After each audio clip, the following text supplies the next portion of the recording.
ഇന്ന് എൻ്റെ ഒരു day in my life video ആണ്. പ്രത്യേകിച്ച് പണിയൊന്നും ഇല്ലാത്തതുകൊണ്ട് രാവിലെ തന്നെ സിസ്റ്ററിൻ്റെ മോൾക്ക് ഇഞ്ചക്ഷൻ വെക്കാൻ വേണ്ടി ഹോസ്പിറ്റലിൽ ഒന്ന് പോയി. അത് കഴിഞ്ഞിട്ട് ചെറിയൊരു ഷോപ്പിംഗ് ഉണ്ടായിരുന്നു ജ്വല്ലറിയിൽ നിന്ന്.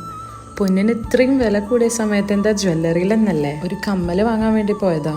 ഒരുപാട് കളക്ഷൻസ് ഉണ്ടായതുകൊണ്ട് തന്നെ ഏത് ചൂസ് ചെയ്യണം എന്നുള്ളത് ഭയങ്കര കൺഫ്യൂഷൻ ആയിരുന്നു. അവസാനം ഒന്ന് ചൂസ് ചെയ്തു. പുറത്തിറങ്ങിയാൽ പിന്നെ ഫുഡ് മസ്റ്റ് ആണല്ലോ. അടുത്തുള്ളൊരു റെസ്റ്റോറൻറ്റ് പോയിട്ട് ഞങ്ങൾ ഇഷ്ടപ്പെട്ട ഫുഡൊക്കെ കഴിച്ചു. ശേഷം കുറച്ച് റണ്ണിങ് മെറ്റീരിയൽ എടുക്കാനുണ്ടായിരുന്നു, അതും വാങ്ങി. കുറച്ച് ചെടികളും വാങ്ങിയിട്ട് വീട്ടിൽ വന്നു. ഇത്രയും ചെറിയ മുന്തിരിത്തൈയിൽ എങ്ങനെ മുന്തിരി ഉണ്ടായതെന്ന് ആലോചിച്ചിരിക്കുമ്പോഴാണ് നഴ്സറി ടീച്ചർ വിളിച്ചിട്ട് ഇന്ന് പൾസ് പോളിയോ ദിനമാണ്, മക്കൾക്ക് 2 തുള്ളി കൊടുക്കൽ നിർബന്ധമാണെന്ന് പറഞ്ഞ് വിളിച്ചത്. ഈ കാണുന്നത് വീടിൻ്റെ അടുത്തുള്ളൊരു കുളമാണ്. ഇതിൽ വേണം നമ്മൾ നഴ്സറി പോവാനായിട്ട്. നഴ്സറിയെ പറ്റി പറയുകയാണെങ്കിൽ വരകളാൽ തീർത്തൊരു വീടാണത്. നല്ല മൊഞ്ചുള്ള വീട്.